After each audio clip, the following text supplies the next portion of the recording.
Hello and welcome to Matador News. I am Wahid Lodin. And I'm Cyndy Alvarado. NASA has rescheduled the test launch of spacecraft Orion for tomorrow. The space agency changed the launch originally scheduled for today due to some glitches and heavy winds. One of the reasons was because some liquid oxygen fuel and drain valves failed to open during the countdown.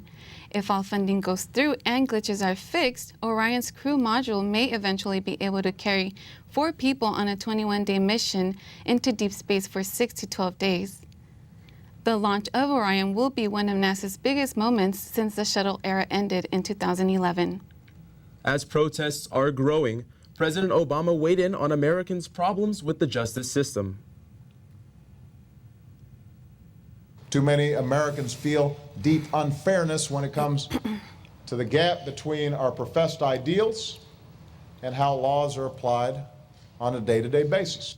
The protests have erupted in the streets of New York after a Staten Island grand jury decided not to indict the officer involved in the July choking death of Eric Garner. A bystander's video shows Garner unarmed in a chokehold, saying he couldn't breathe.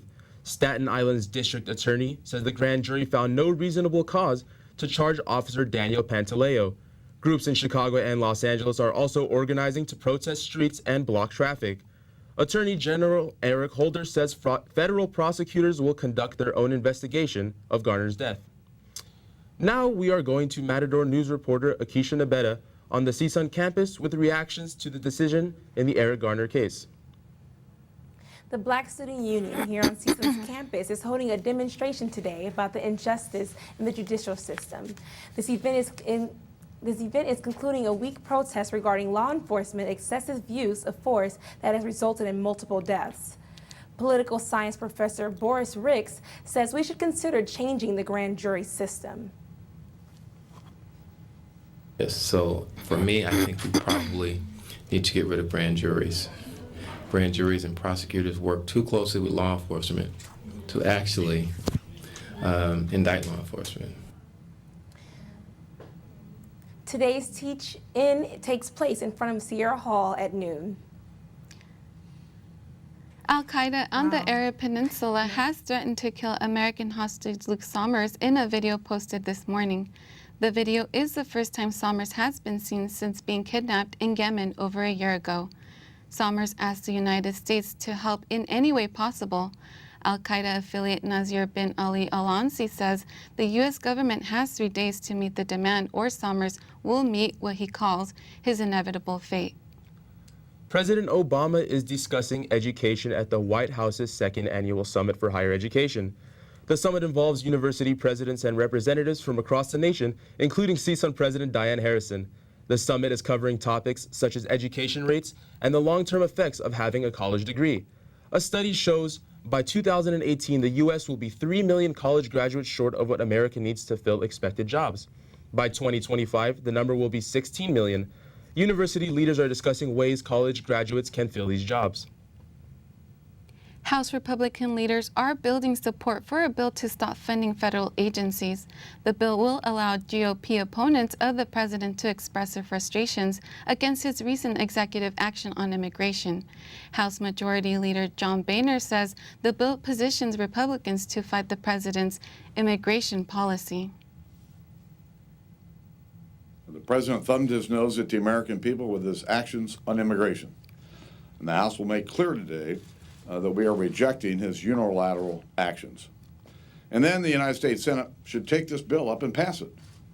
For the outgoing Senate Democrat majority, to do anything less would be an act of monumental arrogance. The House of Representatives will vote on the Executive Amnesty Prevention Act next week. Police officials in Silicon Valley have shut down what likely had been the nation's largest homeless camp. The camp, known as the Jungle, was home to more than 200 homeless people. In the past year and a half, the city of San Jose has spent more than $4 million solving problems in the encampment. But camp residents were told to evacuate the area by today or face arrest for trespassing. City officials plan to send in trash trucks and bulldozers to haul out tons of hazardous waste to restore the area. An Emirati woman is arrested in the fatal stabbing of an American teacher in a public restroom at a United Arab Emirates mall. The attacker apparently stabbed schoolteacher Ebolia Ryan during a fight in the restroom. Officials have not released the suspect's name. She is also accused of placing a handmade bomb in front of a house of an American doctor. The United States Embassy in Abu Dhabi is warning U.S. citizens of anonymous threats encouraging attacks against teachers in international and American schools. Now we're going to Maria Leal with business news. Thank you, Wahid. The Los Angeles economy may be picking up now that Google will expand in Southern California. They have spent nearly $120 million on 12 vacant acres in Playa Vista. The land is nearly 900,000 square feet of commercial space. This deal may bring many new investors to the area, and LA could be home to as many as 6,000 new workers. The deal may also increase the chances for more tech companies to move to the Los Angeles area. The European Central Bank says this morning it is not ready to announce a stimulus plan for next year. ECB President Mario Draghi is facing doubts within the board on whether to approve a more drastic stimulus program such as large-scale purchases of government bonds. He says they need to evaluate the impact of recent lower oil prices on Europe's economy. After agreeing to keep its benchmark interest rate unchanged at 0.05%, the ECB did not unveil a new stimulus program. In response, Wall Street investors pulled back, and at last check, the Dow Jones Industrial Average was down about 50 points. Now let's go with the latest in health with Brenda Garcia. The urban runoff from the continuing rain is polluting Southern California beaches. Health officials are warning people to avoid the water for at least 72 hours once the rain ends. Rain advisories are also in place for beaches in Orange and Ventura County. The County Department of Public Health says ocean water bacteria levels exceed state health standards. Elevated bacteria levels can cause illnesses, especially in children and the elderly. Heal the Bay says more than 70 outfalls from the LA County's 2,800 storm drain system spew trash, pet feces, pesticides, automotive fluids, and human gastrointestinal viruses into the ocean. New research from the USC Children's Data Network shows about 1 in 20 children in California are victims of substantiated abuse or neglect before they reach age 5. 1 in 7 are reported to Child Protective Services. This new research shows much higher occurrences of confirmed abuse because it is a cumulative 5-year period and is focused on young children who are known to be the most vulnerable to child abuse. The study's author says this research can be used to help county social workers direct voluntary services to ensure the most at-risk families get help. Researchers have discovered that air pollution and the fetal environment of pregnant women can contribute to autism. Autism is a disorder that impairs one's social interaction of verbal and nonverbal communication. Regions that contain a large amount of air pollutants and unhealthy pregnancy diets low in iron and folic acid can increase the risk of newborns to have autism. This year, the Autism Genome Project has discovered a genetic test to detect it in its early stages by analyzing the effects of behavior in infants. Finals is a stressful week for college students. Matador News reporter Jareena Silva has more on how CSUN is helping students alleviate stress. The dreadful finals week is coming up. Students are filling up the library to get some quiet time and study. CSUN is providing different services at the library to help with student stress. Librarian and Outreach Services Coordinator Colleen Martin says the Oviatt Library will have therapy dogs and board games. Also on Thursday, we're bringing back our therapy dogs, and that's always very popular with the students. They'll be here from 11 to 3. Friday and Monday of finals week, that's the 12th and the 15th, we'll be making available board games. In the past semester, students had positive feedback on the unique approach to helping students during the stressful week. Other therapeutic services include the graffiti board, arts and crafts, and counseling sessions at the Klotz Center. Let's go back to Maria Leal with entertainment. Daniel Craig is back as 007 in the new James Bond movie Spectre. The 43-year-old actor is once again playing the agent who always gets the woman while chasing after criminals in a fancy car.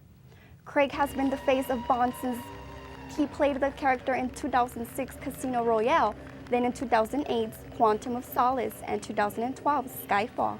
Also, the villain in the film is Oscar-winning actor Christopher Waltz. He is best known for his role in *Inglourious Basterds* and *Django Unchained*. Lady Gaga says in a recent interview that she was raped at 19 years old. She revealed her secret to XM radio host Howard Stern after recent allegations surfaced against actor Bill Cosby. Gaga says she was in shock when it happened and did not report the assault to authorities. Gaga says she decided to write a song about rape called Swine. The song is about anger, rage, and compassion. She says that was a way to release all of her hurt and pain. Swine is from her 2013 art pop album. Let's go back to Brenda with sports. St. Louis Rams tight end Jaron Cook is not backing down after being criticized by local law enforcement for a gesture he made before last week's game. Cook says even though he has received threats in light of the unrest in Ferguson, he would absolutely repeat the hands up, don't shoot gesture he made. Hands up, don't shoot is not just a Ferguson thing. It's a worldwide thing. People are doing it in New York. People are doing it in Florida. People are doing it on the West Coast. It's not just about Ferguson. It's a message worldwide that for young adults and for everybody that you can protest and you can do things peacefully without getting out of line. Cook says he spoke for the 5 players who made the gesture before last week's win against the Raiders and says he understands that some people may have been offended. Baltimore Ravens defensive tackle Haloti Ngata has been suspended for 4 games for violating the NFL's drug policy. Ngata took Adderall and says he takes full responsibility for his actions. The NFL has a new and strict drug policy implemented in September. The NFL's drug policy states first-time offenders can be suspended up to 4 games for using a banned substance. Ngata will be eligible to return to the team roster on December 29th. That's it for sports. Let's go back to Cyndy and Wahid. Thank you for watching Matador News. I'm Cyndy Alvarado. And I'm Wahid Lodin. Have a great day, Matadors.